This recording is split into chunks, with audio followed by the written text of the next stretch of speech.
ხაზზე ყავს აჩი ჩიტაშვილი. ჩვენ გამოშვების დასაწყისში გითხარით, რომ ორი პირი, უბრალოდ სამი პირი დააკავეს, დაახლოებით საათნახევრის წინ ესენი გახდათ აჩი ჩიტაშვილი და ნენე გაბლაია, აქტივისტები და ასევე ნოდარ ჩაჩანიძე, კოალიცია ცვლილებისთვის წევრი.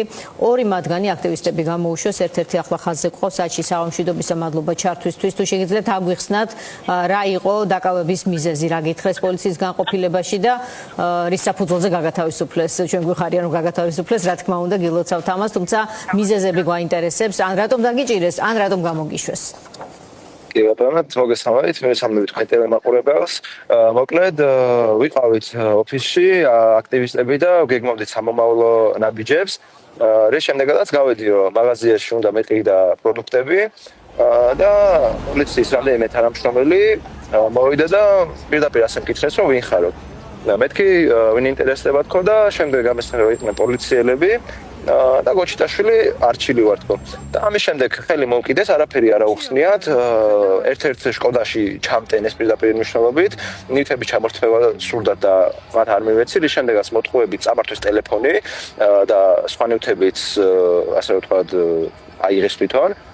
ამის შემდეგ კი გადამიყვანეს განყოფილებაში თაბუკაშვილზე, სადაც რამდენიმე საათი ვყავდი და ამ რამდენიმე საათის განმავლობაში ვითხოვდი, რომ აეხსნათ განემარტათ, რატო ვიყავი დაკავებული, საერთოდ ვიყავი თუ არა დაკავებული და რას მედავებოდნენ. რაზეც პასუხი არ ჰქონდათ, ერთადერთი პასუხი იყო, რომ დრო როცა მოვა გაიგებთო და საბოლოოდ მაინც არ მითხრეს და ბოლოს აღმოჩნდა, რომ თურმე ზედაპირული გადამოწმებისთვის ვყავდი გადაყვანილი.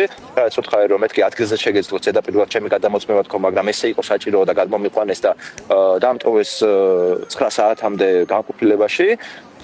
და ასევე მათგან იყო ძალის გადამეტება, რომ არ გამაცნეს არანაირი ჩემი უფლებები, არც ის არ მითხრეს, რატო სურდა ჩემი გადამოწმება, არც არ მითხრეს, სად მივყავდი, დარეკვის საშუალებაც არ მოცეს და ასე შემდეგ. პროცესში იყო უფლებების შელახვის ფაქტები, თუ ეს მშვიდად წარიმართა თქვენს შემთხვევაში?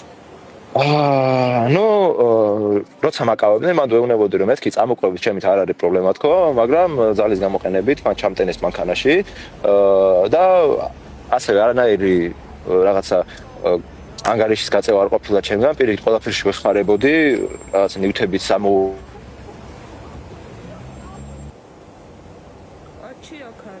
მეგონი კონტაქტი რაღაცა უწყვეტური სიტყვებიც იყო მათი მხრიდან.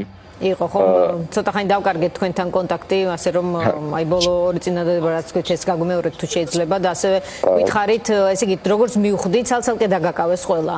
ნოდარიც, თქვენც და ნენეც, ხო, მასე აღმოჩნდა. ნენე გაათავისუფლეს, ნოდარი ადგილზეა, თუ შეხვდით ერთმანეთს უკვე განყოფილებაში და დაახლოებით წარმოდგენა თუ შეიძლება გქონდეთ, მასაც გაათავისუფლებენ თუ ის რაღაც სხვა თემაზეა დაკავებული.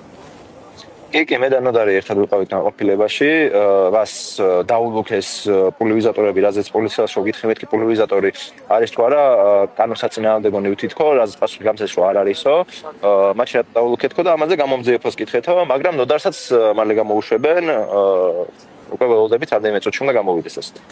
მოკლედ გაუგებარი იყო ეს უბრალოდ რაღაცა მორიგი, ეგრეთ წოდებული რეიდივით, ესე იგი შეშინების შესაძლოა ან რაღაცა ასეთი განწყობების შექმნის მიზნით განხორციელებული მოქმედება იყო პოლიციის მხრიდან. მოკლედ ჩვენ ვერ გავიგეთ რატომ დაგაკავეს ხომ და ვერც ის გავიგეთ რატომ ყველაფერი უკავშირდებოდა ნაძვისხის ანთებას, რომ კალაძემ თავის ახალწო ნაძვისხე დაიცვა ჩვენგან, თავის მოქალაქეებისგან.